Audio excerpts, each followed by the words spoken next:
You can just come in anytime you can. It's all good.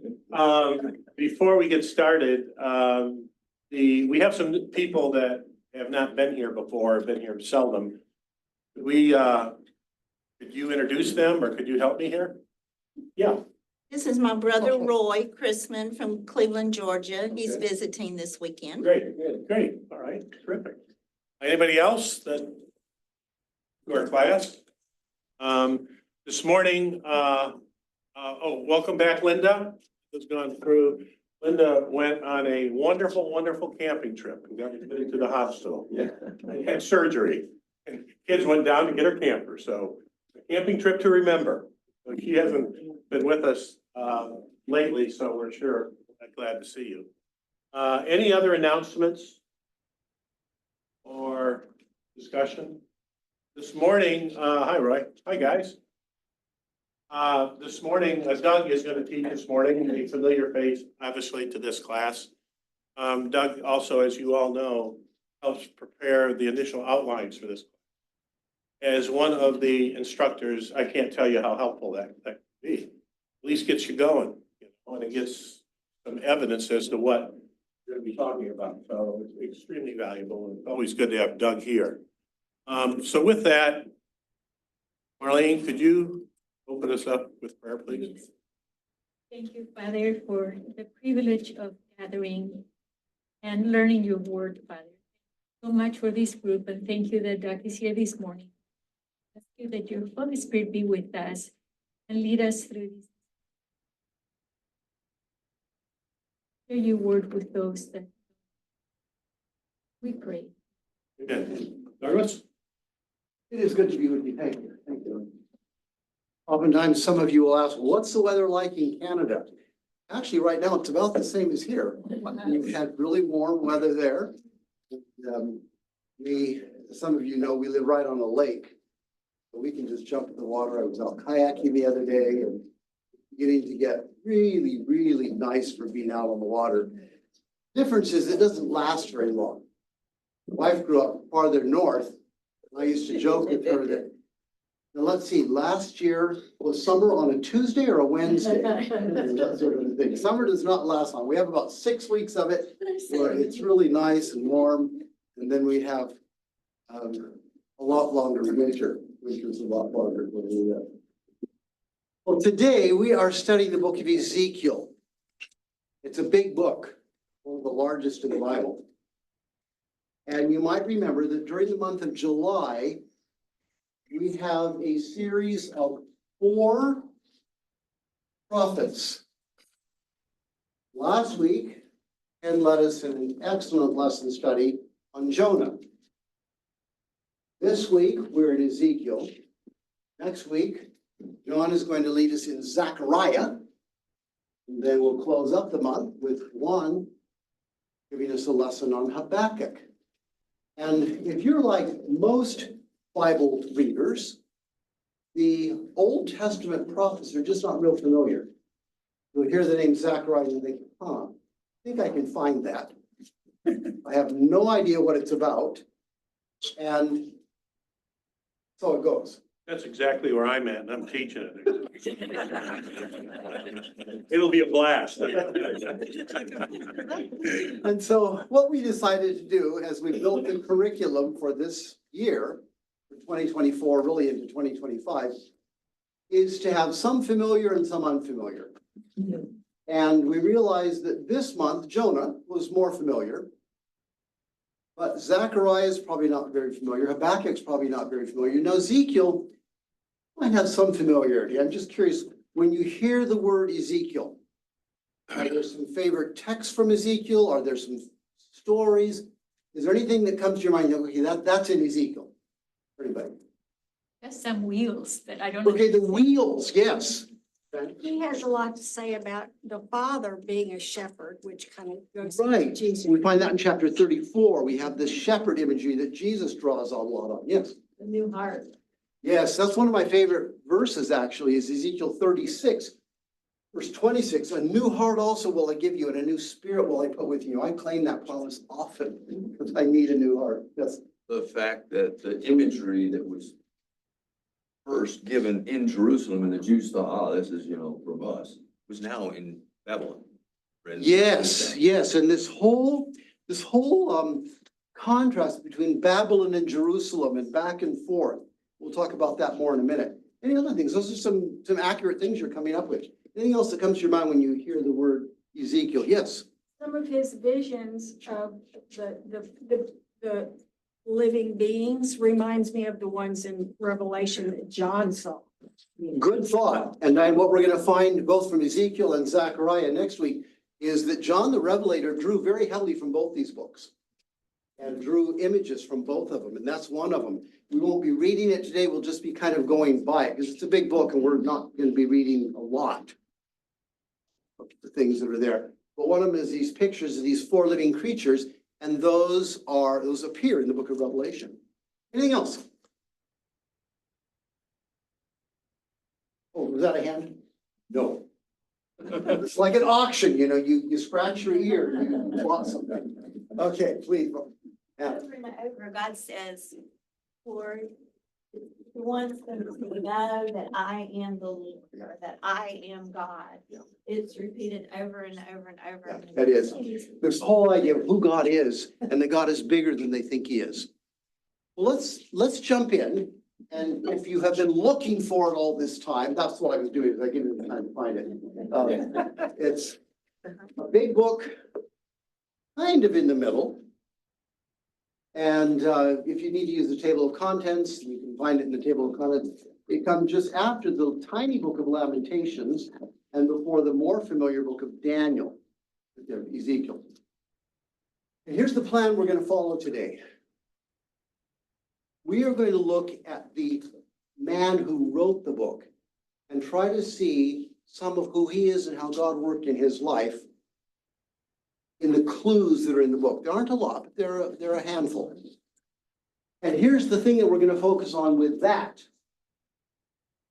And that is having a strong sense of resilience on the one hand and a compassionate heart on the other. And sometimes those two don't go together very well. You may have known people who have one or the other, but to have both of them. And of course, I think Jesus models that better than anybody. What we see in the story of Ezekiel is a human being who models it pretty well. And I'm going to let you be the judge of that as we go through. And so our goal today is to say, how can we, in some very difficult situations, allow God to give us this strong sense of determination and resilience on the one hand, but very tender, compassionate hearts on the other? How do we do that? How do we experience that? That's what we're looking at today. So let's jump in and look at some background. Ezekiel, are you all there? Did you all find it by now? Okay. Book of Ezekiel, chapter 1. And we're going to look at the first 3 verses. Verses 1 through 3. In the 30th year, in the 4th month, on the 5th day. And that's not a very exciting way to start a book, but you'll see it has some relevance in a minute. In the 30th year, in the 4th month, on the 5th day, while I was among the exiles by the Kibar River, the heavens were opened, and I saw visions of God.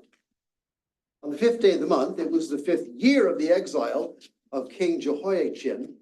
The word of the Lord came to Ezekiel the priest, the son of Buzi, by the Kibar River, in the land of the Babylonians. There, the hand of the Lord was upon him. Now, that's the introduction of the book's first 3 verses, and it actually gives us quite a bit of information. Let's just shout out, what do we know from these first 3 verses? What are some of the pieces of information we have? Well, you know. 5th year of the exile. The what year? 30th. The 5th. 5th year. Okay, how long is this exile going to be? 70. So we're just at the very beginning of the 70 years of exile. We'll come back to that in a minute. We're just at the very beginning, 5th year of that. Okay, what else do we know? He's a captive in Babylon. He is a captive. Ezekiel is a captive. Talk a little bit more about that in a minute too. By the river, He's by the river. That becomes significant. What river is it? Kibar. Kibar. He's by the river. What else do we learn? 30 years old. He's 30 years old. This is his 30th year. The very first verse says, in the 30th year. Do any of you have a translation that says in my 30th year? Yes. Yeah. He's 30 years old. 30 years old. What else do we know? It's July 31. It's July 31. What else do we know? There's a piece that's really obvious here that nobody's picked He's up a yet. priest. He's a priest. Yeah, this guy's a priest. Okay, anything else? The hand of the Lord was upon him. Yeah, so God's hand is on him. We'll come back to that in a minute too.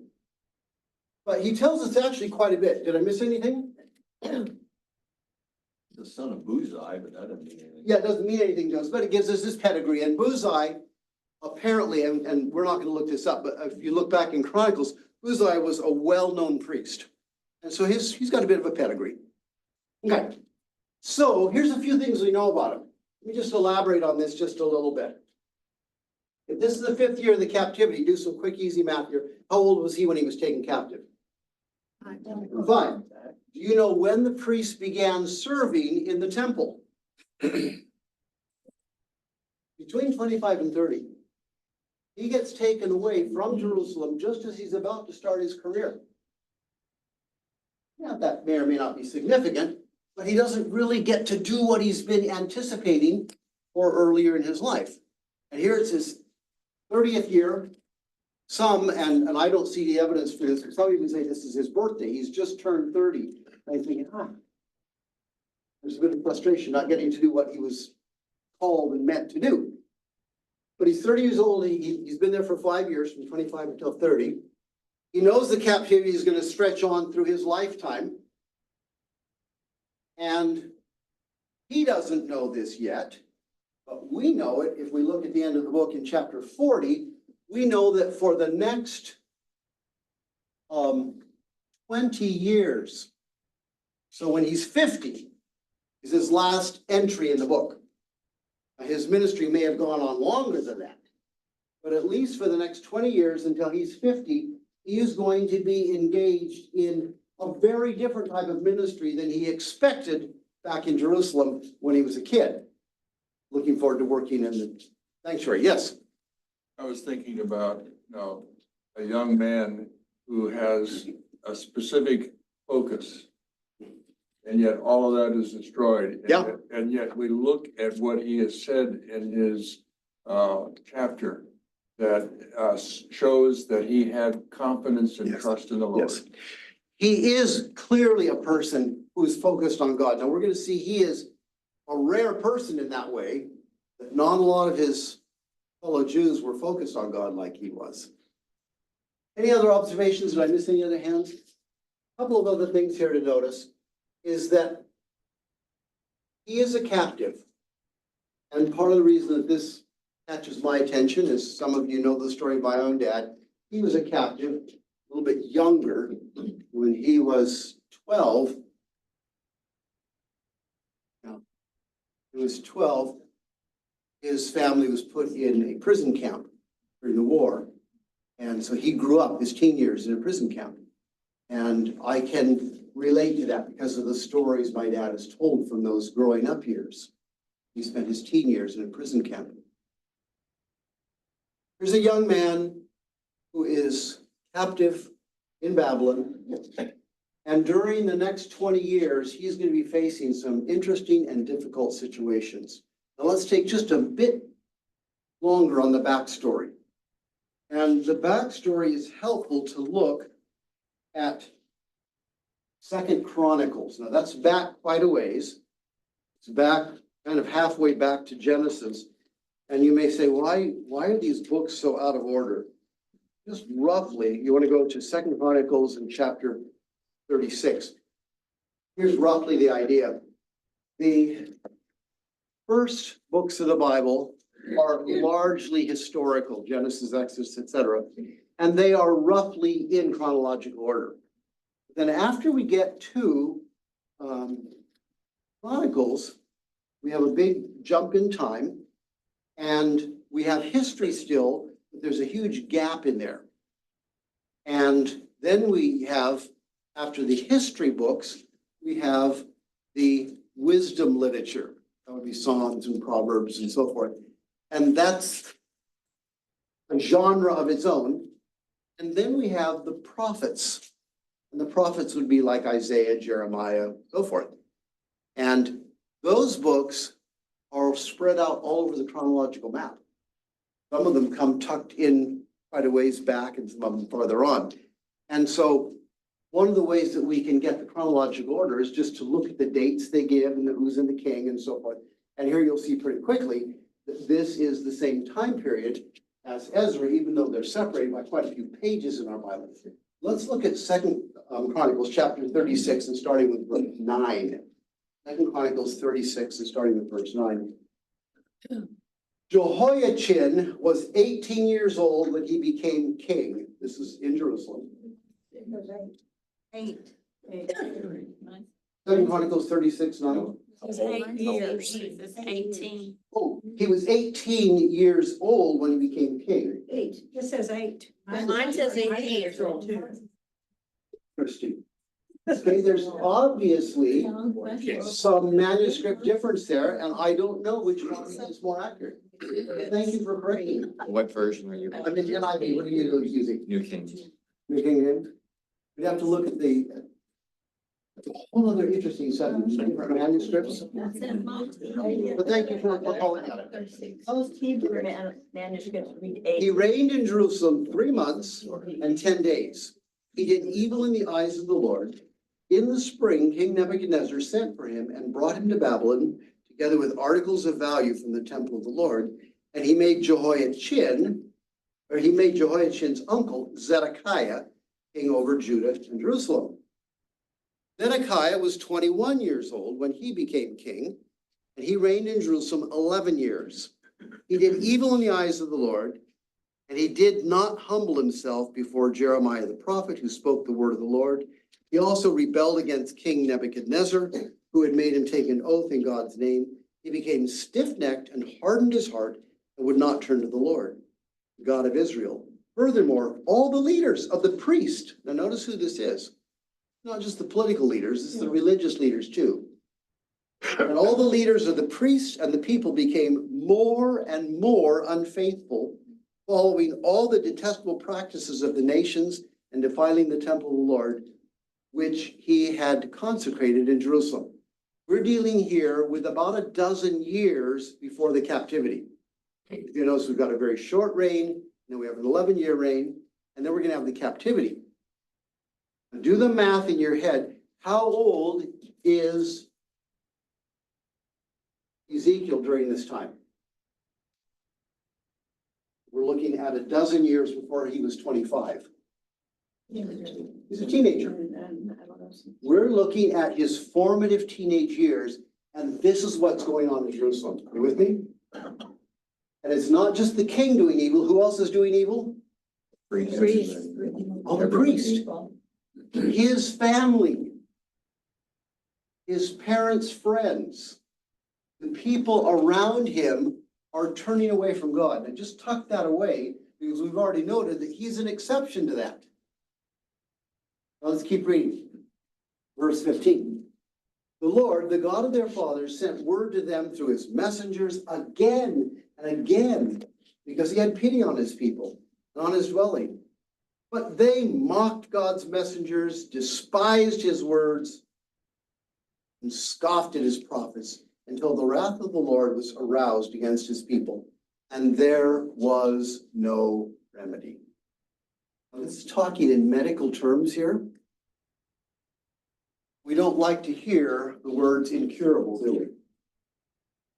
We're sorry, there's nothing we can do that is incurable.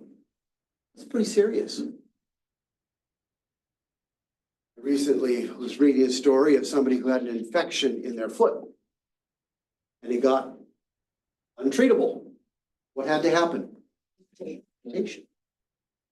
A family member who so far has kept most of his foot, he has some toes removed. There gets a point where there's no cure except doing the drastic measure of amputation. That's what we're at here.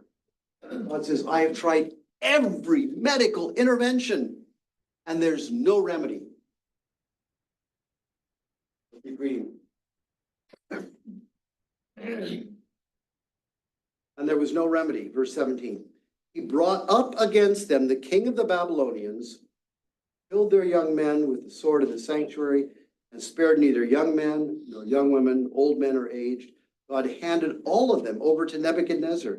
He carried to Babylon all the articles from the temple of God, both large and small, and the treasures of the Lord's temple, and the treasures of the king and his officials. They set fire to God's temple and broke down the wall of Jerusalem. They burned all the palaces and destroyed everything of value there. And when this happens, Ezekiel is 25 years old. He's grown up for the last dozen years watching all of this debauchery in his hometown, among his family, among even the priest. And he's watched the people mocking, scoffing at everything that God sends to them. And now he watches everything burn, everything destroyed. Why don't you just pause a second? As a 25-year-old man who has been living his teenage years during what we have just seen in the last dozen years, what's the impact on Ezekiel? What's likely going on for him? How has this shaped him in the person that he is? I'm gonna step aside from your question just a Okay. little bit, but in verse 14, it says all the leaders of the priests. And I have to wonder if the reason he isn't so firm isn't because maybe his father was not one of those, Could be. and he had the Yeah. example of somebody that was trying to stay. It's a really good point, because it's likely that his dad did not go along with all this. His dad did provide for him an example of a godly man. Yeah, good comment. I'm thinking about Daniel. Yeah, Trying to fit him in with. he the- fits right in here. Well, the time period, Yeah. because there were several times they killed people. He's a contemporary. And he is not part of the priestly line, he's actually part of the royal line. So you have the royal line and the priestly line, and you have these two young men who are outstanding godly men, Daniel and Ezekiel. Any other ideas about how his childhood, his teen years shaped him? Just from the little we read here.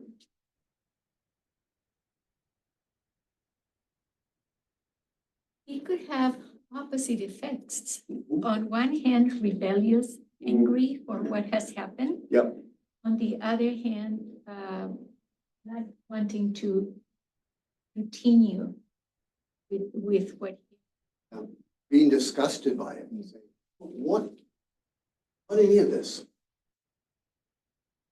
Did I miss any hands? Yes. This is an example where we do not have to have our futures dictated by our pasts or. Could you all hear that? Our past does not have to dictate our future. And that's clearly true here. Well, let's just finish reading this little part and then we'll go back to Ezekiel. Verse 18, he carried to Babylon all the articles from the temple of God, both large and small, and the treasures of the Lord's temple, and the treasures of the king and his officials. They set fire to God's temple and broke down the wall of Jerusalem. They burned all the palaces and destroyed everything of value there. He carried into exile to Babylon the remnant who escaped from the sword, and they became servants to him and his sons until the kingdom of Persia came to power.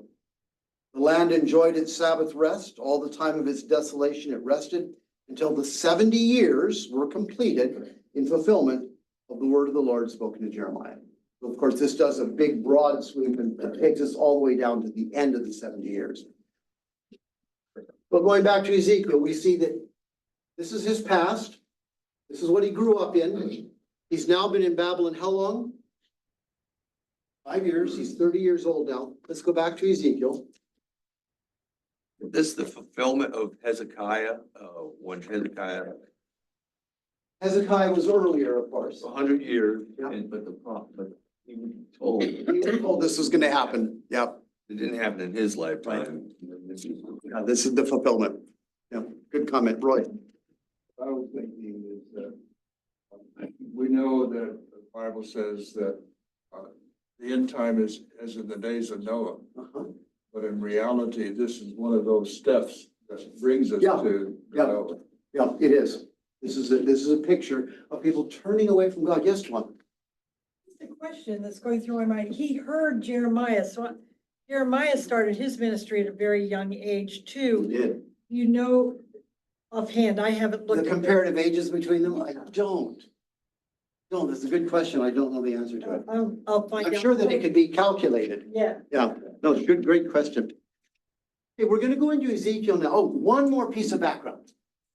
Hold your finger here in Ezekiel and go back to Psalm, the book of Psalms. And go to the 147 or 137th Psalm, Psalm 137. This is a poem that was written by some of the same people, same time period, even same geographic location by the river there. I want you to just hear part of this poem. Psalm 137, verse 1. By the rivers of Babylon, we sat, wept. When we remembered Zion. Zion is another name for what? Jerusalem. When we remembered Zion. There on the poplars, we hung our harps. For our captors asked us for songs. Pause here for a second. Have any of you heard stories of this happening? And my dad has told some stories like this. A prison camp where the guards will torment the prisoners by saying, dance for us, sing for us, entertain us. And that's the last thing in the world they want to do. And that's what's happening here. There on the poplars, we hung our harps, for our captors asked us for songs. Our tormentors demanded songs of joy. They said, sing us one of the songs of Zion. How can we sing the songs of the Lord while in a foreign land? It's beautiful and pathos filled, isn't it? Yes. The last couple of years, these verses have actually been made into a popular song Have they? that plays, in some radio stations. Yeah. Capturing that same emotion. No. If you were to just give a phrase or two, what's the dominant feeling you get from this poem? These are people in Ezekiel's company. Sadness, just. Lots of sadness, Longing. longing, Makes you wonder if they're. despair. Makes you wonder if they're longing for the life before, if they're longing. Yes. Catch what Rod said? Are they longing for God or are they longing for the good old days when they had enough to eat? Which, by the way, this is an interesting development. By the time the 70 years is up, they have become prosperous middle-class citizens of Babylon. They don't wanna leave. They don't want to leave. But they're not there yet. 5 years in, they're not there yet. That is an interesting development that happens. Okay, so sadness, despair, longing. Any other words you would use to describe it? It reminds me of, present day here. We say, oh, the good old days back in the 50s and 60s. Yeah. Okay, go forward to, maybe the economy's better and we're happy. So I see. Yeah. Larry. And it's possible sometimes to put a rose tinted lens on the past. Any other observations? Please, Janet. Well, if you think about it, somebody who was born the year of the captivity, the woman was pregnant. Yeah. She was about, that man is 70 years old. Yes, When he's told he can go back, yes. but he's never lived back there. That's what John's going to be teaching us about next week. He's never lived there. Zechariah was born in Babylon. Great. So when he goes home, it's home he's never been to. Okay, come back to Ezekiel. Go back. Is that not like us? Yeah, We're born we're here. born here, but we're going to go to a home we've never been to. I love it. Okay, come back to Ezekiel, because we've got just half an hour now to cover 47 chapters. So we're gonna go fairly fast, and let me remind you what we're doing. We're just being very selective, but it was important to get the background and to see who this man is. Because now, at the the beginning of his ministry, and there's so much we're gonna skip. But at the beginning of his ministry, by the river, God gives him this amazing vision. You'll have to read it later this afternoon. But the next verse says this whirlwind comes, and there's these wheels turning, and these creatures with all kinds of eyes and wings and faces, and it's weird. But it's also impressive. And these are the guardians around God, and he sees God on his throne. There's God moving along into Babylon, where they are. There's an interesting message, just, again, something we'll just not even touch right now. And then God speaks to him. And God says, Ezekiel, 30 years old, time to get to work. I got work for you to do right here. You were expecting to get to work back in the temple. No, your work's going to be here. And the next chapter and a half, rest of chapter 2 and on, is God's call to him. And I'm just going to read you part of it. I want you to look at verse 4 of chapter 2. This is following this vision of seeing God on his throne. Ezekiel chapter 2 and verse 4. He then said to me that he is God. He then said to me, Son of man, go now to the house of Israel and speak my words to them. You are not being sent to a people of obscure speech and difficult language, but to the house of Israel. Not to many people of obscure speech and difficult language, whose words you cannot understand. Surely if I had sent you to them, they would have listened to you. This is already beginning to give you a clue of what his ministry is going to be like, right? He said they would have listened to you if you'd gone to foreigners. Doug, did you say 2, verse 4? I'm sorry, 3. Chapter 3. Chapter, all right, so Yeah. you're gonna have to start. Chapter 3. Okay, let's We're go all to looking chapter at 3. different places. Chapter Totally, 3. totally my fault. Chapter Chapter 3, and no one spoke up. Yeah. Thank you, John. Chapter 3, I misspoke. Chapter 3, and let's go to verse 4. Chapter 3, verse 4. He then said to me, Son of man, go now to the house of Israel and speak my words to them. You are not being sent to a people of obscure speech and difficult language, but to the house of Israel. Not to many people of obscure speech and difficult language, whose words you cannot understand. Surely if I had sent you to them, they would have listened to you. But the house of Israel is not willing to listen to you because they are not willing to listen to me. For the whole house of Israel is hardened and obstinate. Now just pause there for a second. We saw a picture of them in that poem of being despairing, grieving. In addition to that, what else is going on for them? They're hardened, they're resistant, They're unrepentant. they're unrepentant.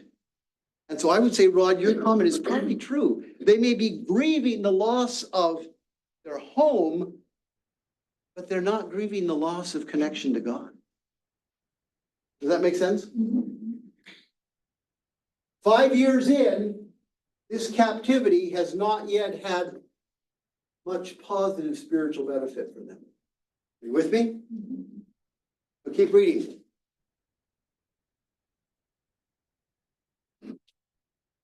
Verse 7. But the house of Israel is not willing to listen to you because they are not willing to listen to me. For the whole house of Israel is hardened and obstinate. But I will make you as unyielding and hardened as they are. What? What is that all about? And we're going to unpack this in just a minute, but just on the surface, what are you hearing when God says, I'm going to make you as hardened as they are? Okay, opposite in what way? Stronger for him. You're going to be determined, you're going to be strong, you're going to be able to stand up to it. That was your comment, too. Undaunted. Not. You can just tell it like it is. Yeah, you're not going to be cowed by them, you're not going to be bullied by them. They've made their bed and now they have to lie in it, so don't feel sorry for them. Okay, let's hold that thought. Don't feel sorry for them. They made their bed, they're going to lie in it. And yet, obviously, the whole book is about trying to get them out of that bed. Let's keep reading. But I will make you as unyielding and hardened as they are. I will make your forehead, and this is the graphic description that I titled the lesson from. I will make your forehead like the hardest stone, harder than flint. Flint stone. Yeah, I'll give you a flint forehead. Okay, have you ever known somebody with a flint forehead? That is not a very pleasant expression I'm getting there. What is somebody with a flint forehead like? Pardon me? Hard-headed. Hard-headed, stubborn, I'm sorry, Unmovable. unmovable. They're typically the loudest ones too. Usually there's a loudness to them. And oftentimes we describe people who are hard-headed not as people you want to be around. Now, how would you like it if God said to you, I am calling you to a ministry, and a requirement for this ministry will be that you've got to be flint foreheaded? What would your feelings be? There's trouble, Howie. Yeah. Anything else? He's giving me the strength to endure what's Okay, coming. it's a promise of strength. Yeah. Forehead, when I think about the story of David and Goliath, Yeah. and how Yeah.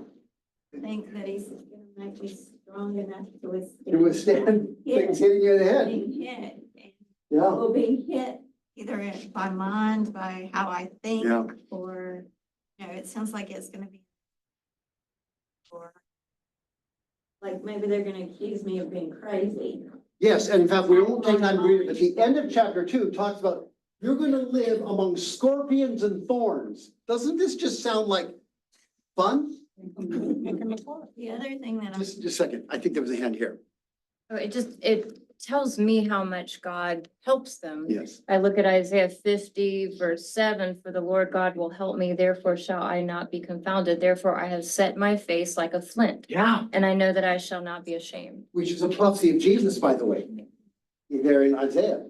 And he says, my face is set like a flint, and I'm not going to be turned aside. So there's a positive side. Was there a hand over here?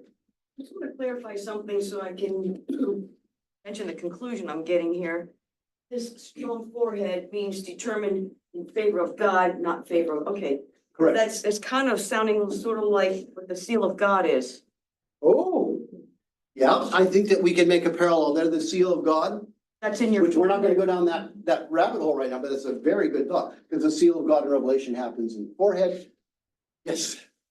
I was thinking that he had such a bad upbringing. I mean, to be exposed to all of Yeah. that in his formative years. Yeah. That this isn't a simple, I'll come to myself as an adult.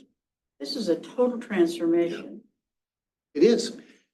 This is a real transformation, because oftentimes people who have grown up in difficult situations like he did may have vacillation. They may go this way and that way. Just to get along, just Yeah. to talk, being Yeah. like to get tolerated. And God says, I'm going to make you solid. Now, let's acknowledge what we said right at the beginning. When you meet people with flint foreheads, oftentimes what's their heart like? Flinty too. And so the question is, does God somehow enable Ezekiel to have not only a flint forehead, but a soft? And we're going to look at that, and we're going to just quickly scan through the book, doing some survey, and see what you find. And the place I would like for you to look at is, let's start by seeing some of the stuff in his ministry. We're going to have to just refer to some of this we'll look at closer. We've already noticed that his ministry started 25 years or 30 years old by the River Kibar with this amazing vision of God. And he describes in some detail. And he sees God front and center, and that sustains him. In fact, he refers back to it, to his ministry. Seeing God, which is an interesting thing. You just think of that being the first and most impressionable piece of really sensing who God is and the bigness of God. And there's more to that, where God is moving and how God is with them and so forth. And at one point, and this is very significant, God leaves and he says, I can't even hang out with these people anymore. At the very end of the book, God says, I'm going to settle here. I'm going to be right here. So there's that movement through the book, whether God is able to be with his people or not because of their willingness to have him. That's a big theme, and we'll try to touch on that if we can. Then we go through the book, and let me just drop you down in a couple of places. If you go to chapter 4 and verse 1, it says, now, son of man, take a clay tablet, put it in front of you, and draw the city of Jerusalem on it. That's all we're going to read of that. This is the beginning of street theater. And Ezekiel has not only a speaking ministry, but he has an acting ministry. And what he acts out here is he makes a little diorama of Jerusalem, and then he attacks it, and he builds the sieges. And then God has him go through some other really strange things. He has him cut off all of his hair and scatter his hair around. And he has him cook bread made on a fire of poop. I mean, there's some really bizarre things. You haven't read this, have you? Yes. Have you? Okay. And another time he has them all tied up like he's a sacrificial animal, lying on his left side, then lying on his right side. And you just think, what is going on? It's street theater. And if you've ever watched street performers, you know that they can gather a crowd. And Ezekiel is gathering crowds with his street theater. And he's doing this stuff out in public. Another time God says, okay, I want you to burrow through the wall. So he digs through the wall and all of this stuff. Then he gets the people's attention and he talks to them about what God is trying to say. So he had an interesting ministry that included all this kind of stuff. That's one thing his ministry included. Any of you done any acting? It takes a steel forehead. It takes some of that chutzpah, some of that determination, that flint forehead to do that. Look at chapter 9. Go to chapter 9. And look at verses 9 and 10. Chapter 9, verses 9 and 10.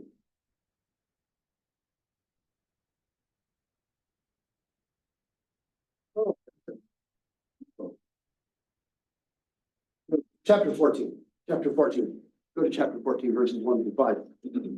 Some of the elders of Israel came to me and sat down in front of me. Chapter 14, verse 1. Some of the elders of Israel came to me and sat down in front of me.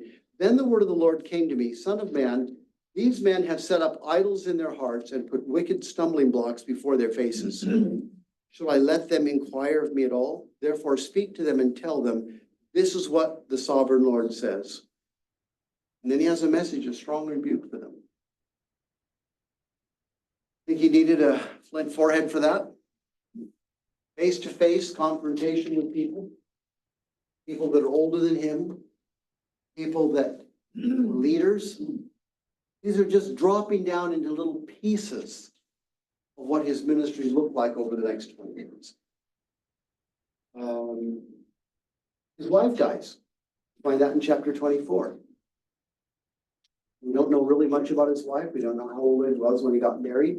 He was married when he was called. But in chapter 24, we read about his wife's death. God builds that into his ministry and how he relates to that and how that relates to God's heart. We have other things that are included in his ministry. In chapter 16, just a page or two forward. We've alluded to this in the past. We won't spend time reading it now, but chapter 16 is God's heart cry as a husband who has been run around on by his wife. And God says, why are you people treating me like this? Why are you running around on me? Why are you finding satisfaction in everybody except for me?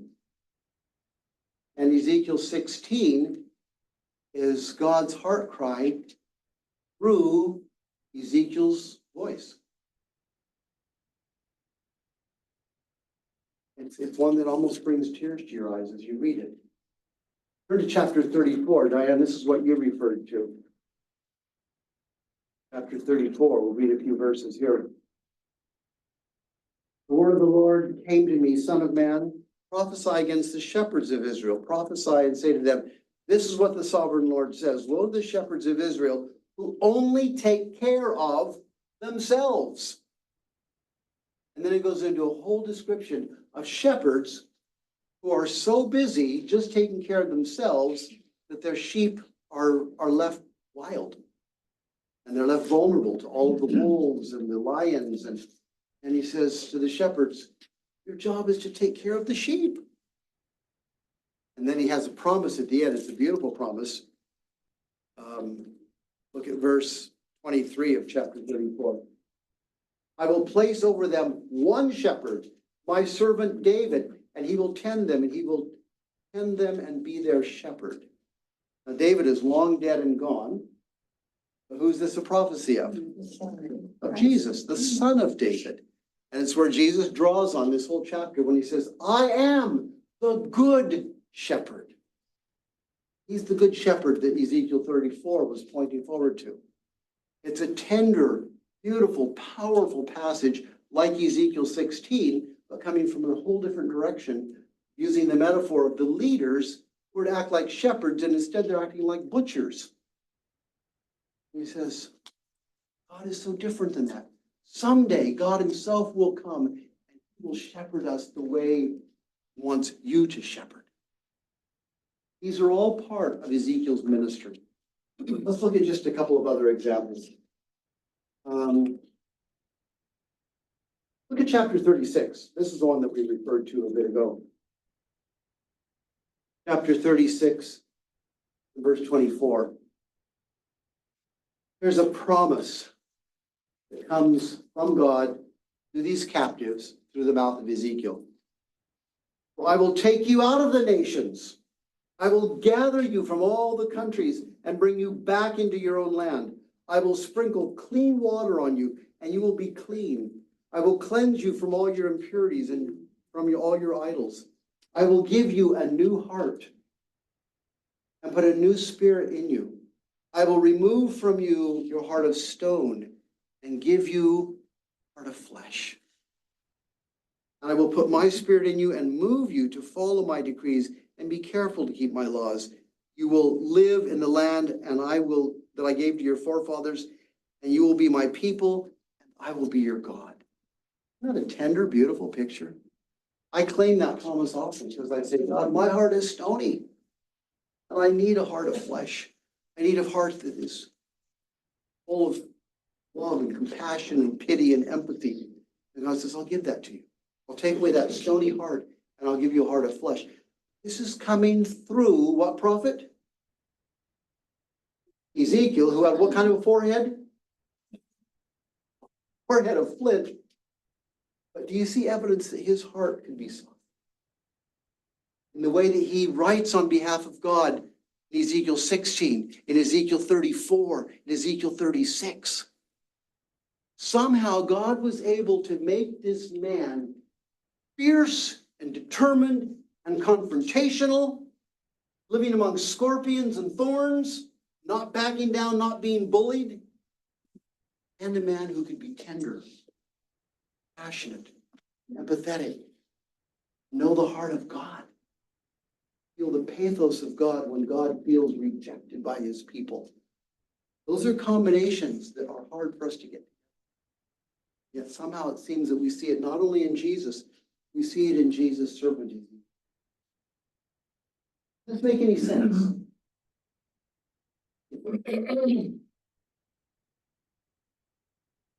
Let's look at just a couple of other things, and then I want to do some application. Before we move any farther, any questions or comments? Please, Jenna. Times didn't. He said, you destroy the remnant of Israel, but don't destroy off tart. One of the text is verse 32. Ezekiel 18:32. 18:32.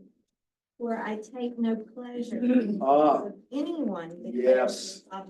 Repent and live. Yes. That's God's heart's cry. Yes. What verse is that? Ezekiel 18, verse 32. Very last verse of Ezekiel 18. We should have included this. Thank you, Jana. God says, "For I take no pleasure in the death of anyone," declares the sovereign Lord. "Repent and live." I mean, if that's not a soft heart, it's beautiful. Thank you, Jana, for bringing that out. Well, we're right back to back with Ezekiel 37, where we were in chapter 36. 37 is one of those familiar passages. You ever heard the song, dry bones, them dry bones? You heard that song? That comes from Ezekiel 37. Bone connected to the, all of that. That all comes from Ezekiel 37. And Ezekiel sees this valley full of bones, and he says to him, God says to Ezekiel, "Can these bones live again?" And Ezekiel says, "You know." And whether this is literal or in vision, one way or another, these bones all come together. And they're covered with muscles and flesh, and they stand up and they live. And Ezekiel is watching this, and God says, "That's what I want to do to my dead people." It's a graphic picture. It's almost like God doing the street theater now. But it's graphic. And the idea is, I can do this if you'll let me. And of course, that's the struggle all the way through. Will the people let God do it? Because he can do it, but will they let him? Well, we move through, go to chapter 40 now. Chapter 40, verse 1. This is very near the end of the book, and it's near the end of his 20 years, and he may have served longer, but we know for sure it was up through until he was 50. In the 25th year of our exile, do the math, how old is he now? Right? In the 25th year of our exile, so this is 20 years later than when the book started, so he's 50 now. In the 25th year of our exile, at the beginning of the year, on the 10th of the month, and in the 40th year, after the fall of the earth, on that very day, the hand of the Lord was upon me, and he took me there. In visions of God, he took me to the land of Israel and set me on a very high mountain, on whose south side were some buildings that looked like a city. We're not going to keep reading, but what he sees now, through the whole rest of the chapter, the whole rest of the book, half a dozen chapters, is kind of like the dry bones. God says, "Let me show you what I can do. Let me show you what things are going to look like when they're back the way that I want them to be." And he shows them this marvelous picture of everything rebuilt, restored, renewed, and it culminates this way. I want you to go to chapter 48. Go to chapter 48. We're right near the end. Nope. Not 48, 47. 47. Go to chapter 47. We'll come to 48 in a minute. This is just a chapter away from the end of the book. We're at the very end. But all from chapter 40 through 47, 48. So 8 chapters. God gives Ezekiel this expansive vision about what it can look like when everything is set back right. Kind of like the way the book of Revelation ends with the vision of the new Jerusalem. Kind of like that. And then the most graphic part, I think, comes in chapter 47. And we'll read part of it here with verse 1. The Lord brought me back to the entrance of the temple, and I saw water coming out from under the threshold. Now, again, some of these things are really bizarre. I don't know if you've ever had a bad water leak in your house, pipe break or flooding or something. It's not good to see water coming out under the door. You know, generally we're like, "Oh no, what's wrong?" We've had that happen a couple times. But that's not where this vision is going. He sees the temple and he sees water trickling out from under the door. He says, "Huh, what's that all about?" Keep reading. The man brought me back to the entrance of the temple, and I saw water coming out from under the threshold of the temple toward the east, where the temple faced east. The water was coming down from under the south side of the temple, south of the altar. He then brought me out through the north gate and led me around the outside to the outer gate, facing the east, and the water was flowing from the south side.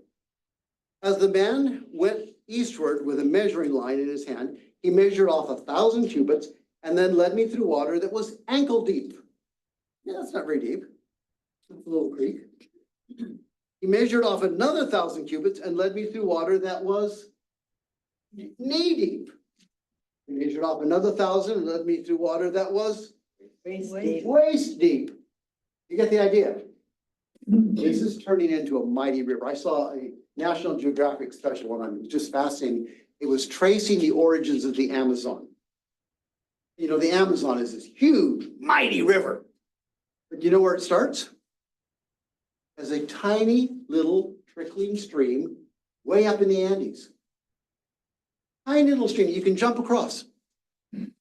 And the part of the shtick for this National Geographic is these guys with their photographers were going to navigate the entire Amazon River from source to ocean. And so as soon as this thing widened out a little bit, they got in their kayaks and they began coming down. And then, of course, it's joined by the tributaries and pretty soon it's joined and joined and joined until it becomes this huge mighty river. That's the picture we get here. Is this little tiny river that's first just ankle deep and then knee deep and then waist deep. It is getting to be bigger and bigger and bigger. And it's becoming this mighty river. And Ezekiel's watching all of this. And this comes near the close of God showing him what he wants to do. And again, this is in harmony with the street theater idea. God is using something very graphic to say something very real about what he wants to do. Rod. It's interesting that God takes Ezekiel to a high mountain in Israel and shows him the goodly land the way he wants to make it. Yeah. Compare that to Satan taking Jesus Yes. to a high mountain. Good thought. Good thought. Compare it to Jesus being taken and shown the nation by Satan. Matthew 4. Okay, keep reading. Verse 8. He said to me, this water flows toward the eastern region and goes down into the Araba, where it enters the sea. When it empties into the sea, the water there becomes fresh. Now, do you know the sea that they're speaking of? What is the sea just south of Jerusalem? The Dead Sea. And the Dead Sea is dead because it's so salty. Any of you ever been to the Dead Sea? Did you float in it? Yeah. Kind of fun, isn't it? I mean, it is so salty, you can't sink. Just for fun, when I was there, I was in college, I tried to see if I could swim to the bottom. I knew it wasn't very far down. I was, and immediately the inside of my nose, my ears were just stinging because it's so salty. Well, that's the Dead Sea. Nothing can live in it because it's so salty. Now, notice what happens. This river is flowing out of the temple and it's flowing where? Right into the Dead Sea. Keep reading. Verse 8. He said to me, this water flows toward the eastern region and goes down into the Araba where it empties into the sea. When it empties into the sea, what happens? Feels the salted water. The water becomes fresh. Now, are you beginning to see any beautiful metaphor here? The water becomes fresh. Swarms of living creatures will live there. Whenever the rivers flow, there will be large numbers of fish because this water flows there and makes the salt water fresh. So where the river flows, everything will live. Fishermen will stand along the shore from En-Gedi to El-Gelam. There will be places for spreading nets. Fish will be of many kinds, like the fish of the Great Sea, that's the Mediterranean Sea. But the swamps and marshes will not become fresh, blah, blah, blah. Fruit trees of all kinds will grow on them. It's a beautiful description, in some ways, a return to the Garden of Eden. Now, just gather the picture here. The book ends very shortly. And one of the last graphic pictures in Ezekiel's mind, this guy with a flint forehead, a soft heart, who spends over 20 years talking to people who will not listen. And God shows him this picture. He says, let me show you what I want to do. And he shows him the restored city, the restored people. And he says, let's just kind of put the cherry on top. And here's the water flowing out from where? The temple, the place where people meet God. And that, hang on just 1 second. And that water gets deeper and broader and bigger until pretty soon all the salty dead places are swallowed up and become full of life. We've got two hands. We'll take those, but I want to ask you a question to be thinking about. What is God trying to say here? It's like, duh. But your two hands first. Well, this is just screaming and shouting, Revelation chapter 22 about the tree of life. Yeah. And it says, and the leaves will be for the healings of the Yes. nations, which is Yes. eternal life. Yes. And so, and it says right there that in verse 12, the fruit thereof shall be for meat. That's right out of Genesis, Yep, the end yep, of chapter 1. And the leaf thereof for medicine. Yes. It's got all the antioxidants and all Yes, this life. yes, yes, yes, yes, yes. We will never age and never die. All of that and more. Done. Is that not the gospel going to It is. the world? And the gospel is carried by people. Our lives become so sweet, so fresh, so full of vibrancy that as we spread out into an arid, dead world, we bring life. And people's eyes are turned toward the source of all that, which is the temple where God lives. Isn't it beautiful? And God says, oh, Ezekiel, you've been struggling with this for the last 20 years. I've been struggling it for longer than that. This is what I want. I want this so much I can taste it. And then the book closes this way. Very last line of the book. Go to chapter 48. Very last line of the book. And the name of the city from that time on will be the Lord is there. And that is in marked contrast. Chapter 10, where God moves out into the city and he says, I'm not there anymore. About this, I'm here now. This is what I want. Now, of course, this is a prophecy. It's not a report. And the sad thing is, it hasn't happened yet. But it can. And even in little ways, we can be a part of this water spreading out. Amen. Yeah, I was just gonna say, as you look at the flint in the forehead, maybe we've seen too many people trying to have the flint of their own accord. Oh, I'm gonna make a flint forehead for myself. Yes. And I'll give myself a flint heart at the same I time. will show you and I will tell you, because I'm not, Yeah. but what if the flint is, I'm gonna be strong in, Lord, even if people think I'm doing to this or to that, too love it. loving, too much this, Yeah. I want to stay with you, doing what you encourage Oh, I love me it. for others, Thank you. so that you can flow that water. through. Yeah. Thank you. Jerry? Oh, was that a comment, Jerry? No. You were just straightening your tie. Okay, got it. Okay, gotta watch me. I can call on you if you move too much. Okay, what I want you to do, we're really ready to wrap up. We always like to say, okay, what are we taking away? How have we seen Jesus? Are we different people than when we walked in this door? I want you to turn to somebody and say, here's what I'm taking away from class today. Do that, 30 seconds, go. But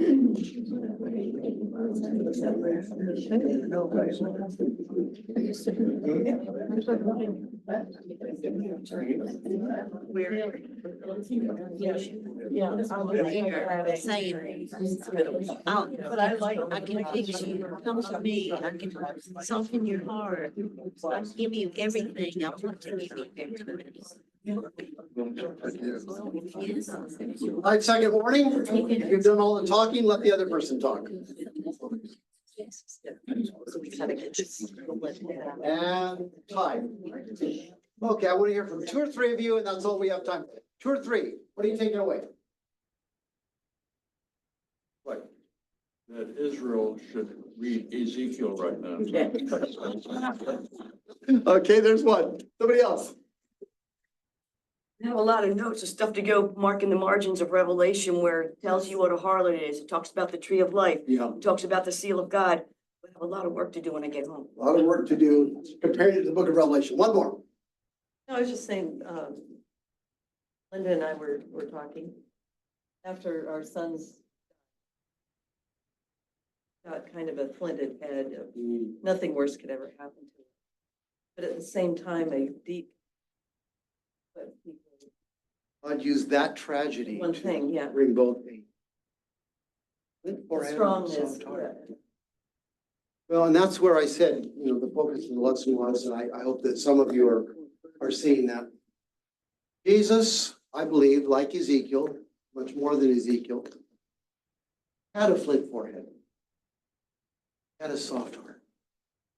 How can God make us like that? Maybe the book of Ezekiel can fix.